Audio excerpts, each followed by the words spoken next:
Hello and welcome to the That's So Craven podcast, your one-stop shop for all things Fulham. We are back and we're here to discuss a few things today. First thing is going to be the Arsenal game coming up this weekend. Fulham still chasing European qualification. Arsenal still fighting for the title. Whose hands is it going to be in? Who's going to get the win this weekend? Fingers crossed it's going to be a Fulham one. And we're also going to be recapping the Fulham women's season. And we're joined by a very special guest today. Almost 3 years since her last appearance on the podcast, we're joined by Fulham's number 7, Tia Foreman. How are we, Tia? I'm good, thank you. It's good to be back with you guys as well. I can't believe it's been such a long time, like we were just talking about earlier. And if you asked me, I probably would have said last year, but it's been a long time. So it's good to be back with you guys. Yeah, it's great to have you back on again. It feels like you said, like it's only been maybe 12 months or so. And then we were looking back through the last podcast and realized it's almost 3 years. It's kind of crazy. And it's crazy to think about when we first talked where the Fulham women's team were and where they are now, back-to-back promotions. We'll get into all of that later on, but really great to have you back on the pod, Tia. Thanks for joining us. And as always as well, my other Aussie OG, Pod Daddy, how are we, Dad? Yeah, pretty good, thanks. Nice to have you here, Tia. Good to see you. Good to see you back. Thank you. Well, let's crack straight into it. Big game this weekend, big result last weekend for Fulham, a win against Aston Villa. We previewed the game. It was kind of unexpected. We haven't had a chance to talk about it in the last week or so. Well, not a week or so, last couple of days. And it's one of those games where you could call it a snatch and grab. I think it was actually a fairly deserved result in the end, a 1-0 victory, 3 points that actually keeps us in the European push. I think when we last talked about it, Dad, we were sort of saying that this kind of felt a little bit make or break for Fulham, that European promotion, sort of not promotion spots, or European qualification spots are pretty jam-packed at the moment, and any slip-ups were going to be kind of crucial at this point in the season, and to actually get a kind of unexpected win against a good Villa side keeps us in the run. It keeps us in the race and the chase for European qualification. How did you feel after the game? Well, I wouldn't say relieved, actually. There's always a part of me that thinks this Fulham side gets up for the difficult games, and we're good against tough opponents. I guess we feel like we've got something to prove. I thought they did really, really well. Defensively, really good. Clean sheet.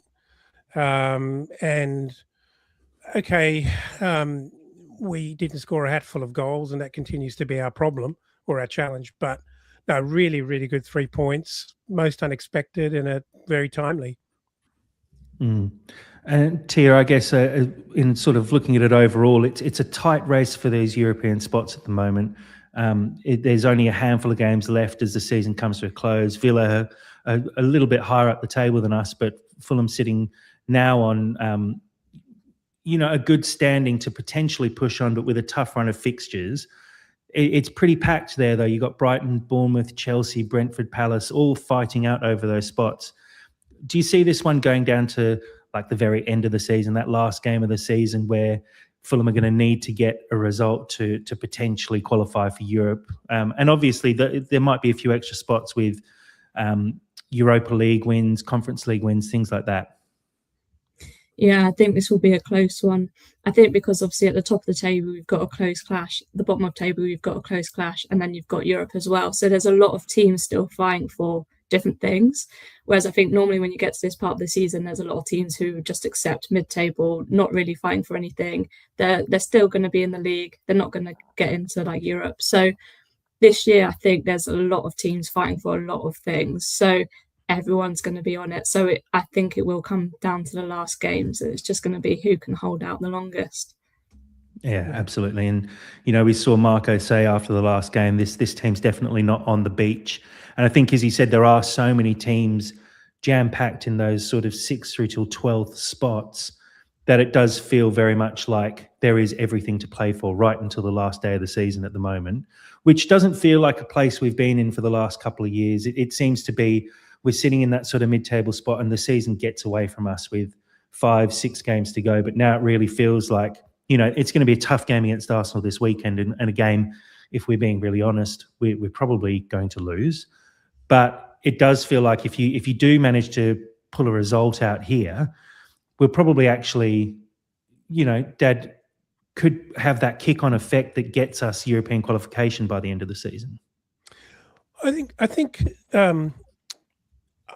actually genuinely think that last week's win has changed things a bit, because a lot of people have been talking about, we're on the fringes of possibilities of Europe, but we haven't finished strongly over the last 2 or 3 years. And I think that 3 points, which is really significant right now, kind of really changes things. And I sense, I know Marco commented about the fact that we weren't on the beach, which was actually quite funny. But I get a sense that the players sort of can see that they're really in it now. And I think that's a little impetus that we weren't expecting. It is a bit of a free hit, away to Arsenal, difficult place. I think I heard someone say the other day, we've never won there, ever. In the league, yeah. Yeah. So, but interestingly, I think we've actually shown a bit every time we played Arsenal the last few times. And, I don't think, I don't know. It's hard to say. I just don't think we're out of it at all. And I suspect we'll put on a very good showing on the weekend. I really do.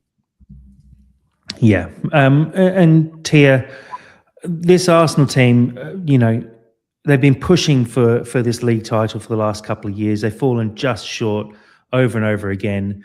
It's got to the crunch time. They've slipped up with a loss against City, loss against Bournemouth as well. Do you feel like there's a few wobbles there from Arsenal? Do you think they've got what it takes to actually sort of pull it back together and potentially finally win a league title? Unfortunately, I don't. I think now that City have caught up with them and that City Arsenal game, they know like it's no longer just in their hands.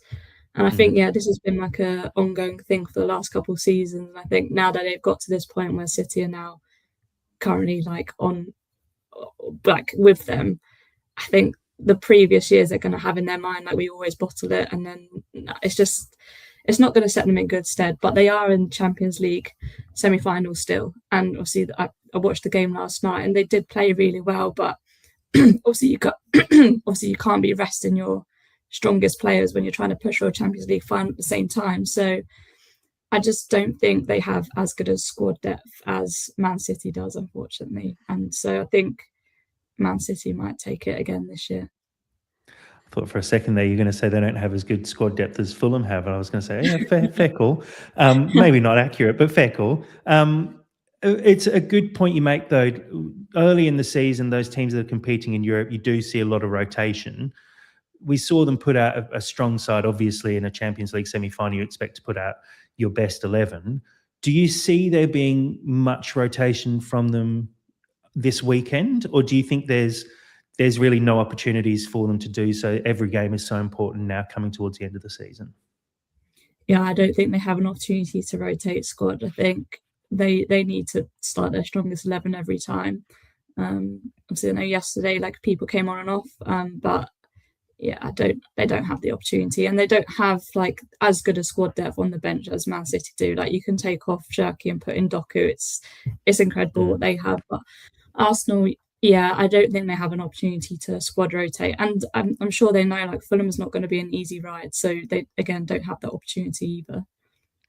I feel like it seems like a crazy thing to say, but it feels like a good time to be meeting them. It's sandwiched in between a couple of pretty tough fixtures for them. I mean, look, it's a good result. 1-1 draw last night, but they've got a big game early next week. And I just sense there's some nerves at the Emirates. I think they were doing really, really well.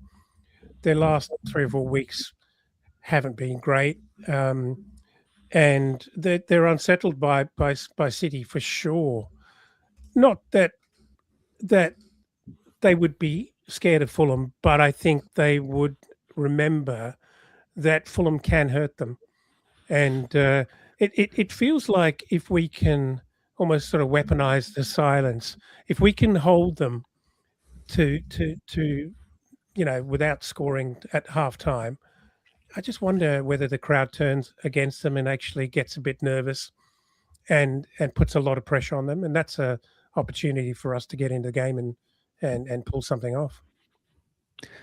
I think looking at their remaining fixtures as well, I do think they're going to put out their strongest team, because after they play us, they play West Ham, Burnley and Palace to finish off the season. Palace, apart from Fulham, are probably their hardest game. So you'd say that the Fulham game is probably Arsenal's hardest game in this run-in, and the game where they really will maybe not be worried, but they might be slightly wary of coming away from this game with a draw. We've got some good results against Arsenal over the last couple of years, and I think a draw I agree with could potentially be a fair result, and they have to win this game. So I expect we'll see a very strong 11 from Arsenal. It's going to be interesting to see what team they actually put out and who gets rested, because they will have to be considering the Champions League semi-final. Obviously, a 1-1 draw is not really enough. They would have been hoping for maybe a 2-0 or 3-0, so they could maybe look at resting players for the second leg and have some players to come off the bench in that game and still put a lot of emphasis on this game on the weekend. Tia, elite athlete yourself, we can talk about some tactical stuff here. Arsenal set pieces, they've been incredibly dangerous over the last 3 years or so, if not longer. Fulham defending corners it's definitely not been our strong point, let's put it that way. How do you stop, in your opinion at least, how would you be stopping Arsenal from scoring from set pieces the way that they do so easily at the moment? Yeah, Arsenal have done well this season. Dare I say, exactly like Fulham FC Women have been doing, scoring from a lot of set pieces. But it's just something that you can tell they really work on, and it really pays off. Obviously, we know that they've got a good threat in the box, Gabrielle. You've got a lot of attacking players, but also the short corner they took the other day, and as they scored was at the edge of the box. So they'd also have that short corner as well. So I think the way to stop them is just leave more people high to get rid of people out of the box. I think that does work. Obviously, you're then wary of, you're then leaving the big headers more space in the box, and maybe it's less of a tussle and they could get to the ball easier. But I think the more people you drag out, just let the people who can defend head the ball and just get in the way. I think that is definitely something that works, especially if you leave people higher, they're going to have less people to do that short corner, because I know they had multiple options there as well. So I think that's definitely one way. And the other one is just don't give away many corners. That would be the other one. I know obviously they've got that threat of free kicks as well, but it's the corners is the one that they just utilise a lot.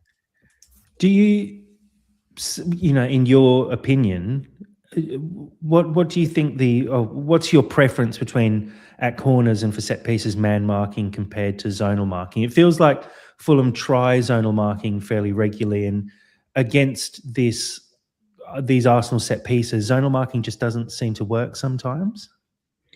Yeah, I think it's a difficult one, obviously, depending on who set piece coaches or what set piece coaches you have. I think they all have different opinions, but I think my personal preference would be man for man or player for player, just because your player is your responsibility. If that person scores, that is your fault. Whereas zonal, I think it can be confusing of who's picking up who, if they're going in between players marking different zones. And I think, it's just man for man is just a lot easier. You get close to your player, at least put them off a little bit more than if it was zonal. Yeah, and the amount of pushing and shoving that seems to happen in boxes nowadays, the man-for-man marking just seems to almost make sense, because you're probably not going to get called for a penalty. I don't know how many penalties I've seen this season from corners. It's not many in comparison to how many there probably should be given, because there is so much going on in the box when the ball's getting swung in. Well, what a wonderful segue there, Jack. Tia, I've got to ask you, I assume you watched the game last weekend. What's your opinion on Berger having a quiet conversation with Martinez? Penalty or no penalty? That's a tough one, and I do think goalkeepers always get the benefit of the doubt.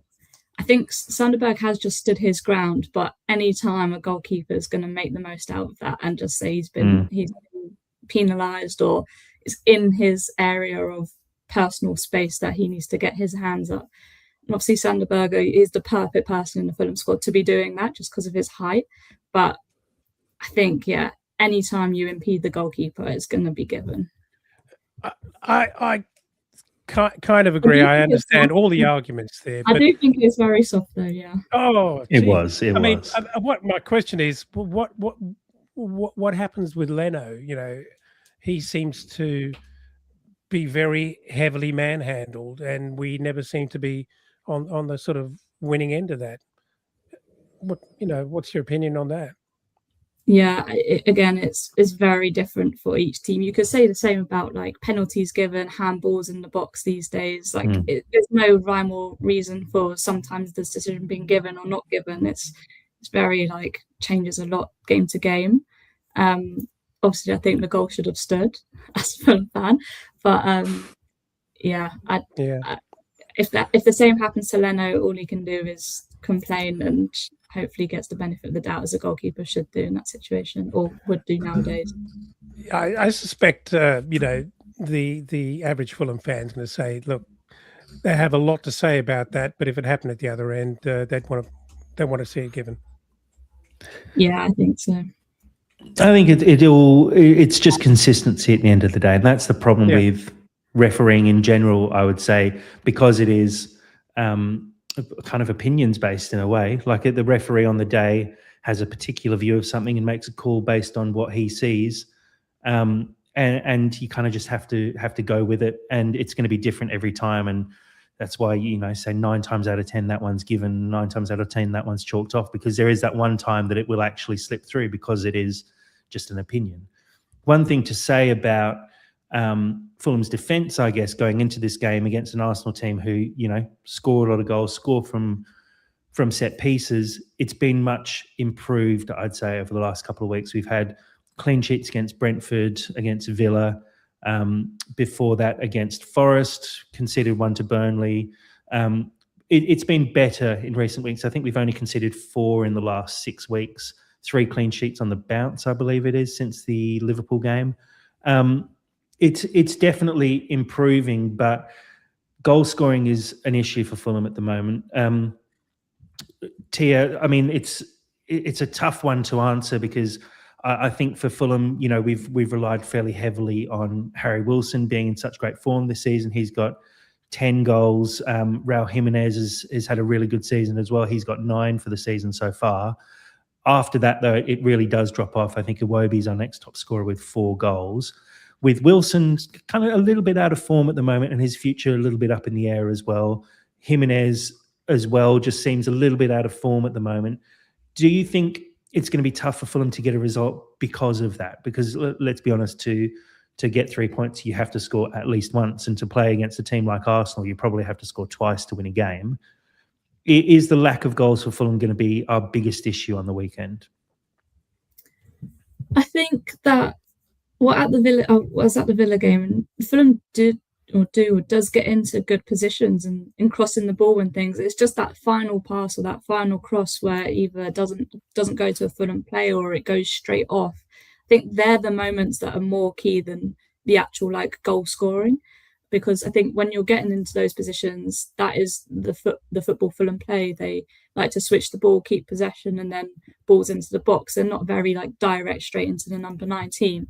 So I think when they're getting in those positions, it's that final cross where if that goes to a Fulham player, that's an easy tap in, but it just doesn't reach one of them. I know Sessegnon scored at the weekend, and should he have even been in that position at that time? I mean, he has a great run and an attacking fullback. I'd love to see that, because that's exactly what I would want to do and be in that position. But yeah, I think especially because it was a cross down the other side as well, you need to, I think, fill the box a bit more, and then hopefully goals will come, especially winning the ball back high as well. So if that first cross does go into an Arsenal player for this weekend, making it harder for them to clear the ball, especially to an Arsenal player, to stop the break as well at the other end. Looking forward to the game itself on the weekend. A couple of probably enforced changes needed. Iwobi likely still unavailable. Kenny Tete likely unavailable as well. Kevin out, although we hear maybe he might be back towards the very end of the season. Cesc came off with an injury. Haven't heard yet how serious that is. Marco seemed to say there was some doubt about him for the rest of the season. It depends on how bad it is, I guess. But the main questions, I guess, are across that sort of front four, looking from the left wing, right wing, the number 10 and the striker. Dad, I'll throw to you first.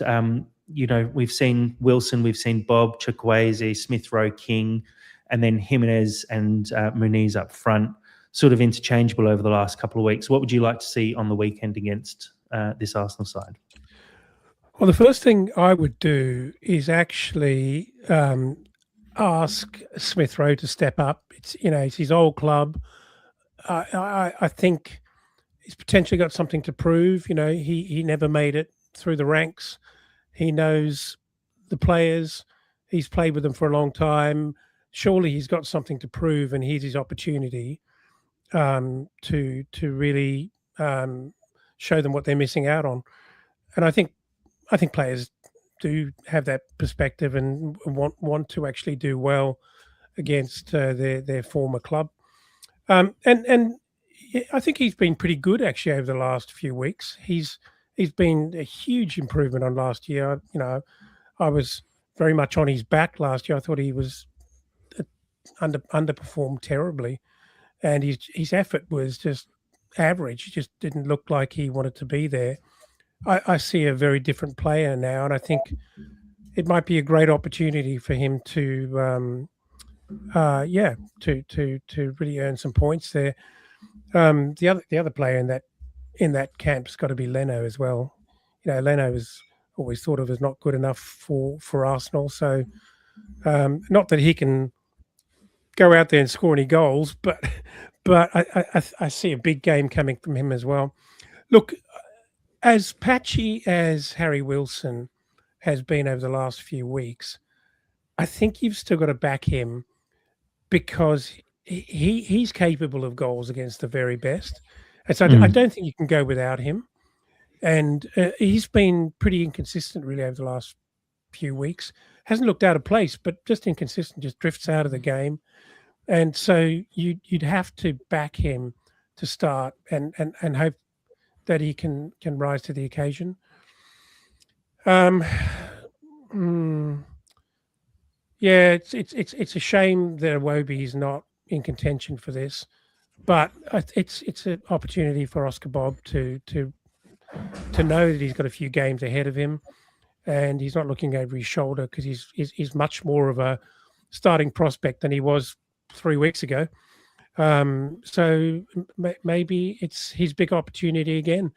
All players want to do well against big sides, and I just think that Arsenal have got themselves into a situation where they're looking over their shoulder, and they're probably more concerned and anxious about slipping up, and that's not a very positive mindset. So I just wonder how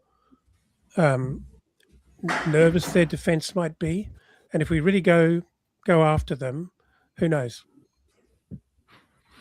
Tia, your thoughts? Any particular players you'd like to see playing this weekend? I think you do have to stick with Harry Wilson. I think he just needs that moment of magic, and he's not really been showing that recently. He has a couple chances, but he hasn't done too much recently. But I think you still have to go with him. He's just one of those players, like free kick. I've seen him score free kicks as well. Like even if he does drop out a game, one set piece and that changes it, I think you have to stick with Harry Wilson. And I do really like Samuel Chukwueze. I know that when he first came in, he was so good. And then again, he's sort of like drifted into the background a bit, but I think he would be really good against Arsenal. Someone who's quick, attacking minded, direct, I think would work against Arsenal. And then Jimenez, I think, up top. And I do think Smith Rowe has grown a lot this season, but I love watching Josh King when he comes on. He just sort of changes the tempo of a game. So between the two of them, it'd be good. Yeah, no, I agree. I would I would like to see Josh King play, but I'm actually loving what Smith Rowe's doing at the moment. And I like seeing King come off the bench. I think he injects a lot of energy. And with an Arsenal team who played midweek, playing this week, they're not just a busy schedule, but they're high intensity games as well. Coming towards the end of the season, chasing a title, chasing Champions League. There's not just that physical stress, but there's that mental stress as well that's definitely going to be sitting in the background of those players. So I think bringing on someone like Josh King and maybe Chukwueze late in the game, direct players who run hard at defences, could cause a few issues for an Arsenal team who, let's say it's 0-0, you bring those two players on and they start to cause problems and Arsenal are stretched because they're trying to go for the 3 points. You just never know what could happen at that point. So, and I think Jimenez starting up front, it does make sense. I love Muniz and I would love to back him to the hilt completely. But I think for a game like this, maybe just the experience of Jimenez just wins out over Muniz. As much as I think Muniz would probably bully the Arsenal defence a little more. We saw him do it to Van Dijk a few times and sort of bigger defenders. He does challenge them quite well, especially in the air. But I think for this one, you probably go with Jimenez purely for the experience. Tia, I'll throw to you first. Give us a prediction for the weekend. I'll go 2-1 Fulham. Oh, love it. Yeah, you have to keep the hope. Keep it alive. Yep. Dad? I'm going to go strangled 1-1. Yeah, I was actually going to go with 1-1 as well. I think Arsenal will slip up. This will be the weekend that they lose the title. I remember the guys in our little WhatsApp group talking about, booking Arsenal tickets and potentially being there to see them win the Premier League against Fulham with 3 games to spare. That was a couple of weeks, well, probably 6 weeks ago now. And now we're talking about potentially this being the game where Arsenal could slip up and lose the league title effectively. Yeah, I'm going for a 1-1 draw. I think Fulham keep their season not alive because it's probably harsh to say that the season's over if we don't get something out of this game. But I think a 1-1 draw here would give us a little boost that's needed to potentially push for, as high as 6th place come the end of the season. Cool. Preview of Arsenal wrapped. Let's talk about all things Fulham Women's. We released an article on our little blog site the other day. A few people would have seen that. It's about it's a full wrap of the Fulham Women's season, and we're very lucky to be joined by you, Tia, today to help talk us through the season. Like I said at the very start, it's been almost 3 years since we last talked. We were just talking about it before. When we did last talk, that was the start of the 23-24 season. That was a season when Fulham finished 3rd, just missed out on promotion. And ever since then, it's been a complete whirlwind. 2 back-to-back undefeated seasons, winning the Capital Women's Cup as well just the other night. I guess, last time we talked, it was this team hoping to do great things and kind of just missing out. And it's been so different from then. And, you get that first promotion and then you come into the start of this season. What were the goals that sort of Steve J set out at the start of the season for this side, knowing that you'd been promoted, knowing that the step up is fairly significant? Obviously, there were some good new additions as well. But what was the ambition at the start of this season? Well, yeah, if you said 3 years ago that the next couple of years you'll go back-to-back promotions and undefeated, I would never have ever guessed that. But I think after being promoted out of Tier 5, which we were in for so long, and it is such a tough league to get out of because only one does go up, and it is tough, and you sort of have to go undefeated that season to win. I think a couple of teams before us who got promoted, they also went unbeaten to get promoted out of Tier 5. So that league is tough. So then to get promoted into Tier 4 after finally achieving that, I don't think in our wildest dreams we would have ever thought we would go unbeaten. When we were in Tier 5, we used to play a lot of the Tier 4 teams, whether that be in the league previously or in cup games. I mean, we knew that we'd beaten them that year, the year before. We know we'd beaten a couple of the Tier 4 teams that are in that league.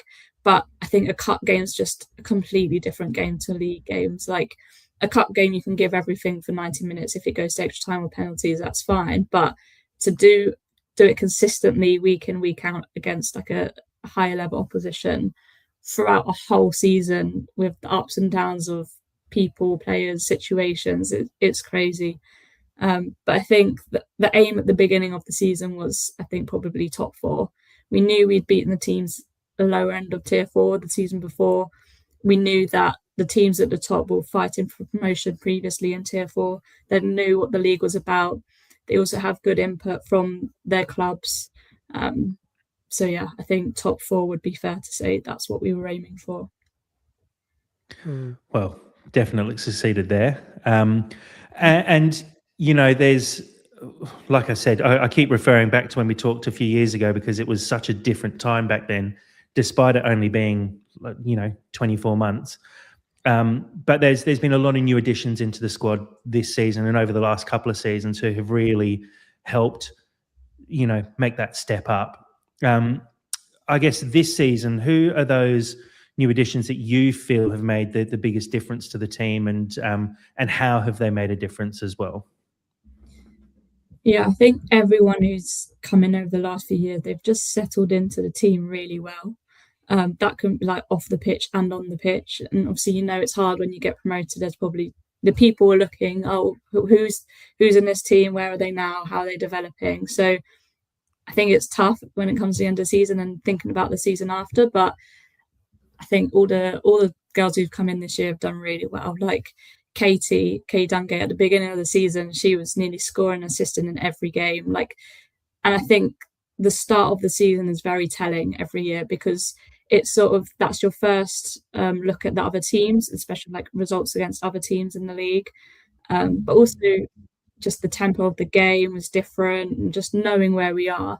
And so for her to start the season flying with goals and assists I think it was great for her, and also great for us just to know gaining that momentum from the beginning. Because I think in tier 5 previous years, our results at the beginning of the season were like draws, and that's essentially where we lost the league, because we'd go on a massive run for 4 or 5 months of winning or nearly not dropping points. But it's just always the beginning of the season that held us back. Whereas again this year, because we started so well, that held us good stead this year. And then obviously Anna Gray, Layla coming in, again recently scoring and assisting. Anna's goal against QPR at the Cottage, Layla's last minute winner at Luton. It's been like a real squad effort. And then again, like Hannah Mackenzie coming in, slightly recently in the season, but for her to score the winner against Norwich, I think that was her first game for us. I think, that was incredible. And then, everyone who's come in has fitted in seamlessly. Annie in the midfield, again, you can slot her in and it wouldn't feel any different to anyone else being in there. I think that's where relationships on and off the pitch really does help. But again, I wouldn't say any one person's come in has completely changed the team or the squad, because I think we have a very good squad in general and we've built that up over years. So it's just good to see everyone still gelling. Tia, we talked about the situation Arsenal are in and the position they've kind of found themselves in, where front running is not an easy thing to do, and while you're at it's a different skill, and you kind of have to have that winner's mentality to keep up the motivation and see people off and then power through the season. So what do you think the defining moment of the season was, where you as a group kind of knew that you really were in the box seat to pull off the dream? Yeah, I think there's a couple. There's obviously, we knew coming into this league Norwich would be near the top of the table. They have a professional setup or near to professional setup. They've been in the league. They know what it's about. They know how to succeed in the league. So I think the first time we played them at the Cottage and we played really well, that I think held us in good stead for the rest, in terms of we know they're going to be at the top. If we can beat them, play our football, score goals against them, we can probably do that to everyone else when we're on our day. obviously that does change throughout the seasons when you going to away to teams, and it's not a nice carpet like Craven Cottage is, but I think that was a good moment for us to just gain confidence, and because it was really early on as well, just gain confidence in the league and know where we sort of stand at that point in other teams in the league. But I think the one for me that stands out would be like Norwich away, because again, that's a tough place to go. And I think at that point, we were very equal on points, and it would basically come down to whoever won that game, hoping that either team would then go unbeaten for the rest, would determine who won the league. And I mean, it was a traumatic day, I think, for everyone with JB's injury. That was an awful injury as well. But obviously, before the game, we wanted to win. And then JB got injured. And I think there was a decision of whether we continued the game, how everyone was feeling. Again, like watching her go down with such a bad injury was awful for everyone. But to know like the team made a collective decision to pull together to continue the game. I think it was a draw at that point, so we were like, okay, we can just hold out for a draw. That will be fine for us. And then to then end up going and winning it was, I think, crazy. And that definitely determined like not only our position in the league for the rest of the season, but I think the togetherness and the drive we had going all the way to the end of the season. Because I think we may have had the opportunity to not finish that game at that point, but I think if we hadn't, we wouldn't have known that early that we would have picked up those 3 points from Norwich, and it would have put a whole lot more pressure on us building up into that game if we had to replay it, and that would have determined the league. I think continuing that Norwich game on that day, although it was hard for everyone, and then somehow finding a winner was just, definitely a defining moment for me. Yeah. And, you know, like you say, when you're chasing back-to-back promotions, you're chasing winning the league, you're chasing cups as well outside of that, there's multiple defining moments. And you know, with so many teams around you that were always going to be challenging for promotion, and you know, to the fact that this team's gone unbeaten through the entire season, and yet the league is only wrapped up with, what, 2 games to go, or 2 games to go. It's kind of crazy to think how competitive it is. And obviously, you know, we can look back to the season before as well, which was competitive right through to the end. It's a big step up from Tier 5. We knew that was a really tough division to get out of. We saw how hard it was to get out of over the last however many years it has been that we were in Tier 5. Finally getting out of that division, and then to go unbeaten through the whole of Tier 4. Do you feel like that's which was the biggest step in your opinion? Do you think that first step up out of Tier 5 was the biggest one, or do you feel like this is a bigger one? And how do you feel about the next step as well? You know, jumping into Tier 3, is that going to be a bigger gap than the teams had to deal with over the last couple of years? Yeah, I think going undefeated in Tier 5 was an incredible achievement for us, because we had struggled for so long to get out of the league. Like every year we thought, we could do it this year if we played our game, going into each game being confident. I think we thought we could win, but I don't think we thought we could go undefeated, because it is a tough league. But I think undefeated in Tier 4 is an incredible achievement as well, because it is that step up. And not only the more you move up the leagues, obviously the more you know teams that have good investments, they've got a good pool from like a talent pool of players in specific areas, and the more higher up you get, the more professional it is, more people are training. So I think undefeated in Tier 4, being the first season we were in it as well, I think is probably the greater achievement out of the two. Not to take away from the one before, because like I said, it was the first time that we'd done it after so long, so it felt like a greater achievement. But I think doing it without knowing much about the teams in the league is incredible, because even like the Wednesday night against QPR, most of us have a job. So again, I know this relates to QPR as well, but you just don't know how Wednesday night goes, especially if it's like away in winter. You don't know what the pitch is going to be like. If it's just absolutely rained, is it going to be like a mud fest? That's going to stop us playing our football that we like to play, especially then having the job, having to go on a Wednesday night after having a 9 to 5 is hard. It is tough. So just like small factors like that do play into it. And I think that's why Tier 4 is so hard as well. You've got some people were coming down from playing professionally, so they've got that drive to score a last minute winner, which happened like so many times this season for us, but especially recently with the late goals. I think that's also made a difference. But I think this step up from tier 4 to tier 3 again is huge. I think the higher up you go again, the bigger the jumps get.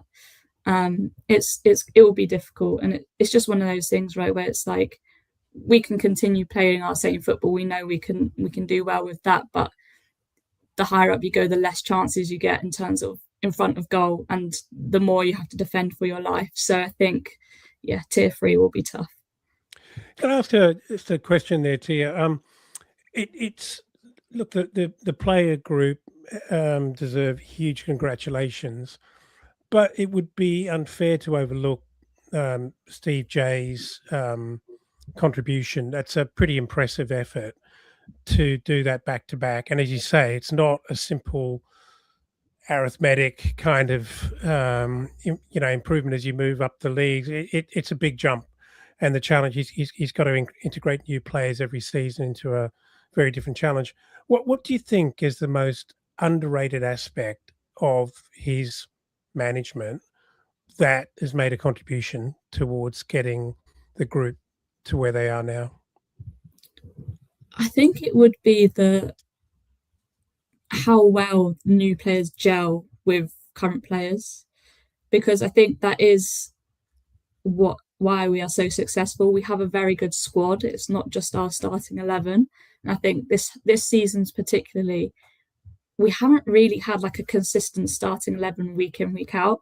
If you go from like the beginning of season to the middle of season and now to the end, we've had so many players coming in and out with like injuries, game time, just all sorts of circumstances, that I think that's what's underrated, is that we can put anyone on in terms of our starting 11 and know they're going to give everything and they will do well and win their 1v1s.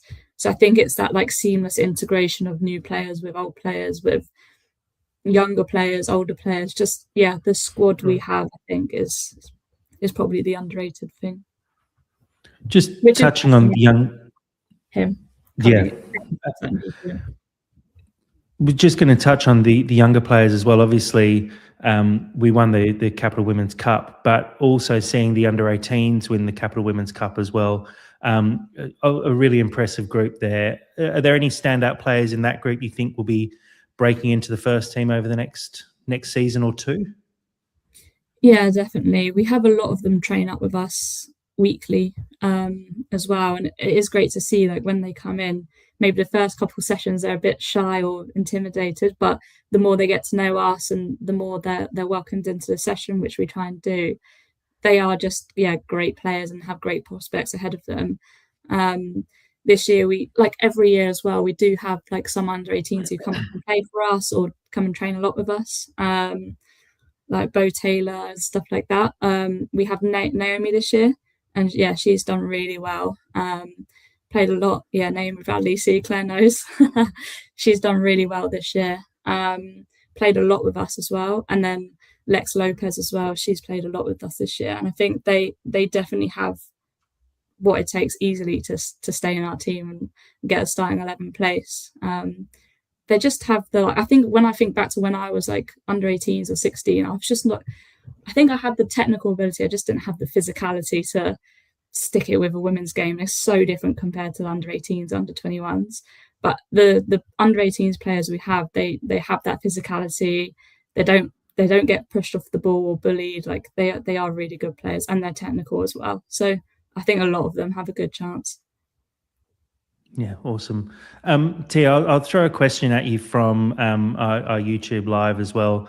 It's one from Sammy, who's part of our podcast as well, asking about your thoughts on Brighton's announcement to build an all-seater stadium for their women's team, and do you hope Fulham might follow suit? And I guess on top of that question, how are you seeing the growth of the women's game at the moment? Obviously, with Brighton's announcement there, saw Chelsea are fully basing their team now at Stamford Bridge over the next, I'm not sure how many seasons, but that's quite a big move. And there's been a big push in women's football over the last couple of years. I mean, it's all positive, but just your general thoughts on the growth of the game at the moment.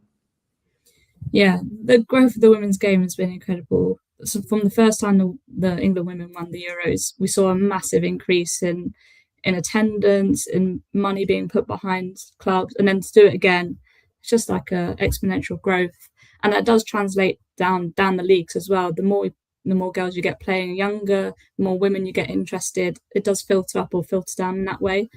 And I do think the WSL, the Championship, are probably the best leagues or the most competitive leagues in Europe. So you also have that like pull of the best players in Europe come into England to play, and then again that talent then filters down the leagues.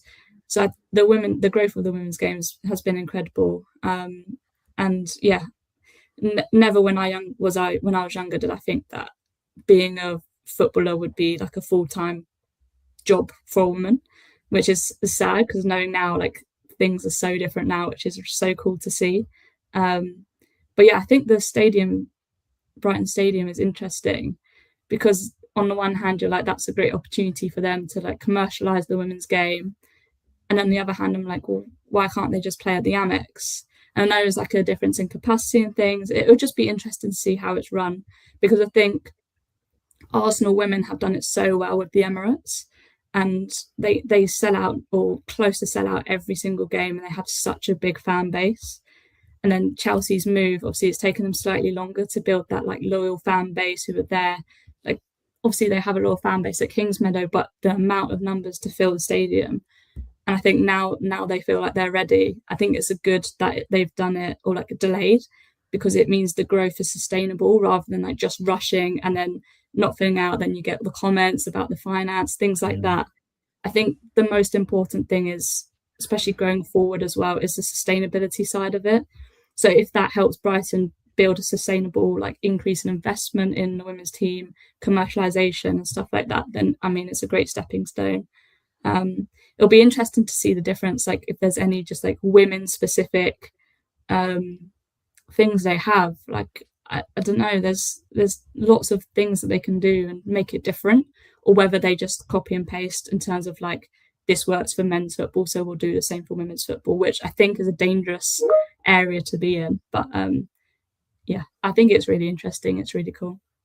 No, that's a good point then.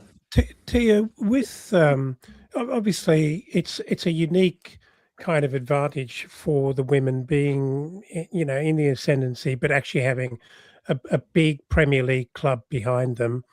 And obviously there's a modest following of the women's game to date. How do we change that? How do we get, you know, Fulham fans and Fulham families and young girls who are obviously keen? I mean, we saw that here in the World Cup in Australia with the Matildas. Incredible support, so much more support than even the men's football, and so much interest. How do we convert that? How do we get people, you know, from the Fulham family to follow you guys? Yeah, I think it's a tough question really, because when we play at the Cottage we have such a good attendance and it's great, but that also doesn't always translate to week in week out coming to away games, things like that. I think it's a difficult one because, again, like you said, the growth of the women's game is crazy, and especially over the last couple of years it's blown up massively. And I think in women's football the difference is people or fans like specific players, especially with like the Arsenal people, Arsenal fans and Arsenal players, like they like specific people from the England team, so then they'll go and follow them. So rather than being like purely just an Arsenal fan, see, like they'll like Chloe Kelly, and when she went to Arsenal then they'll start going then. So I think it's difficult the more you go down the leagues, but I think just showcasing in every way you can in terms of like promotion throughout the club, which I know on Sunday, well, last weekend I went to the men's game, and at half time you had, Fulham women are playing the Capital Cups final on Tuesday night at half time. I think that's a great way. So if people didn't know about it before, anyone who's then watching the men's game can then see, actually, like the women are playing, and not only are they doing really well, they've got a cup final, it's local, we can go down. And I think once you come once, hopefully we make sure that you come again.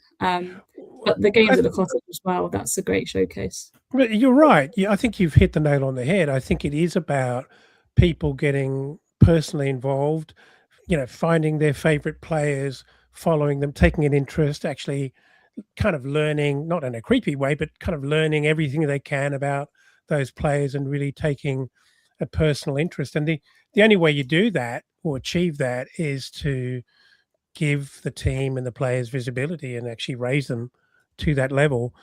And who knows, maybe people are listening right now and think that might be a good way to help you girls to actually get noticed, get young girls following you, actually taking a personal interest, and actually at Norwich away for a 14-year-old girl might be tough, but I think we're on the same page, but it's how you get there. And I don't think it Premier League is wonderful, but there are plenty of people who follow their local team home and away because they have a personal vested interest in it. And I think that really is the way forward to actually bring the personalities out and show people that there's something really to follow. Yeah, exactly. I think that's the difference with the men's game, right? I think you can definitely go down the personal side of the women's game. I don't want to say family friendly because I think that sometimes gets scrutinized in the women's game. But it's definitely like a very nice family environment anyway. So I think, that's definitely the way to go. And look, I think the extra games at the Cottage over the last couple of seasons has been great. It's a great way to promote the game, and the cheap tickets to be able to get into the Cottage, see a really good standard of football and a team that's winning constantly. That's about as good as you can do, really, to advertise the women's game and to advertise Fulham Women's. And I think socials have been great this season. The coverage of the team has been spot on over the last couple of years. It's been really great to see, and I think we can all see that it looks like fairly sustainable growth at the moment, which I think is the most important thing. As you sort of mentioned before, it's all about making sure that you grow, but you grow naturally rather than just throwing heaps of money at it and crossing your fingers and hoping that something sticks. We seem to be doing it in the right way. And I think, as the seasons progress and as we potentially move up into maybe tier 2 and potentially as high as tier 1 over the next couple of years, more games at the Cottage to the point where you could potentially be sharing the Cottage with the men's team. And I think it's not unrealistic, and that's kind of exciting. And it's good to see that is something that could potentially be on the horizon and isn't, too fanciful. Tia, back to the Fulham women's team themselves. It's going to be a tough question for you, but who's your player of the season so far? Well, no, I say so far. Season's done. Give us your player of the season. Make some friends, make some enemies. Yeah, probably going to make 20 enemies. That's a tough one. That is a very tough one. I think everyone's contributed really well. We're not accepting that. We're not accepting that. The media training's far too good so far. Absolutely. Come on. Way too polished for this podcast. Go two-footed, Tia. Come on. I think Trishy is up there, breaking the goals and goal contributions record, scoring a lot of important goals, creating lots of assists. She's scoring the last-minute goal of the cup final the other day. She's definitely putting herself up there. But I think like my one that maybe some people may not see or think this way, but I would say Lita. I think just because we've changed our team so much throughout the season, and she started as a centre-back, now she's filling in or playing at centre-mid. I think just as the games go on, she just consistently just does so well in midfield and at the back, but like specifically recently in midfield, like she just keeps the cogs turning, does the work that no one really else like wants to do or sees. She just does her job really well. And then obviously scoring the first goal to make our comeback in the London Bees game, to make it to 2-2 was the other day was just incredible as well. So I think them two are definitely up there with a shout. Love that. That's a good answer. share it between two people. So just making some more friends in the change room. But what we'll do now is really put you under the pump. We the team have put together some quick fire questions. So let rip. These are no longer your friends. These are people you can go full in on. So first question: who's the best trainer? Who's the worst trainer? Oh, best trainer. I would say it's probably Stella. Just again, like a very consistent player. Just can always rely on her. She just scores some bangers in training. So I think probably Stella is best. I'd also, personally being in rehab club, I'd also want to shout out my fellow rehab club buddies, because we have got a lot of long-term injuries this year, which is unfortunate, but for them to like consistently turn up, train, and be at every game is incredible. So I'd obviously, being in rehab club, want to shout them out. And then worst, so part of my rehab journey, I was like helping the goalkeepers just to like get back to kicking a ball. I'd probably say goalkeeper union. They don't stop complaining about doing reps and sets and being too close in the finishing drill for them to save it, stuff like that. It's just very funny to watch. But yeah, throw out goalkeeper union, not naming anyone, just all three of them. As a former goalkeeper myself, I can say during training sessions I refused to dive. That was one of my conditions of training. So I'm sticking up for the goalkeeper union there. Tia, most likely to miss the team bus? Most likely to miss the team bus. You know what? We've never ever been in that situation. Everyone is very punctual. We've not had like one person be late or hold back the team bus. Oh, that's a tough one. I would say no one. I couldn't think of anyone who would do that. Everyone is very, very good with timings. Too well behaved. Fair enough. Yeah, we are good. Tia, most skillful player, 5-star skills. 5-star skills. I think Anna Gray. The way she glides past players on the pitch, she's really good. And then I think Katie as well, Katie Dungate, little freestyler. She's really good as well. Biggest joker, team prankster? Team prankster. This one's easy. Team prankster would be Trishy or Ellie Olds. She's just so funny, and I think that translates to fans as well. But she is very funny. She is definitely team joker. Couple left. Who's got the best music taste and who's got the worst music taste? Obviously, I'm going to say myself for best music taste. I think I used to DJ in the change room, so I can't really say anyone else but myself. But who's got the worst music taste? Obviously, this is very my opinion, but I would say Izzy. Hopefully she doesn't listen to this, or hopefully she doesn't listen to this exact part, but I would say Izzy. We just got very different music tastes. I hope the social team are ready to clip that one up. And finally, Tia, who's the gaffer's favourite? Who's teacher's pet? Teacher's pet. That's a tough one. Maybe I'm going to make some enemies here. I'd say maybe JB or Liv. They're the ones I always see who are talking to Steve. So I'd say probably them. And clip that one. That's awesome, Tia. Thank you so much for joining us, and thanks for talking through the Fulham Women's season. We've been strong supporters of Fulham Women's for a long time now, for the last 3 or 4 years, and it's just amazing to see the progress that you guys, the journey that you guys have been on over the last 3 seasons. To see back-to-back undefeated league seasons is incredible. To see a cup thrown in there as well, incredible, and one step closer to that that potential of being back where this Fulham women's team belongs in the top division, and chasing more trophies in the future. So really appreciate you joining us. Really appreciate all the support over the last couple of years as well. Thank you so much. No worries. Thank you guys for having me on as well. It's been great. Thanks to everyone who's joined in our live stream as well. Really appreciate the comments, the questions. Thank you to everyone who's part of our Discord group. Please do check out the links in all of our bios. You can find the podcast on Spotify and Apple, everywhere you get your podcasts. You can watch us live on YouTube as well. Please do continue to support the podcast, and please do continue to support the Fulham women's team as well going forward. Really appreciate all the support they can have getting down to games especially. Dad, thanks for joining today. Oh, it's a pleasure. I had one last actual thing, Tia. I had a question, a quick fire question to throw at you, Tia. Yeah. You're walking down the strip in Monte Carlo, as you always do, and someone jumps out from behind a lamppost, and you'll never guess it's Mr. Khan. And Okay. he says, Tia, I've got 5 minutes spare. Do you fancy an apple juice on my yacht?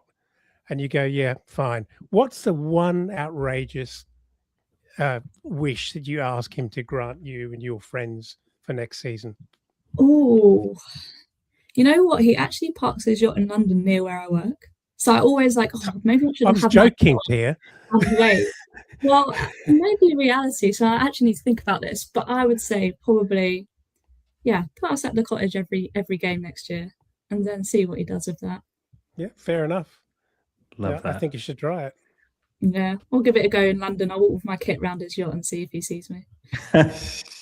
Full kit wanker through London. Love that. Thanks again, everyone. And as always, come on, you Whites. Come on, you white.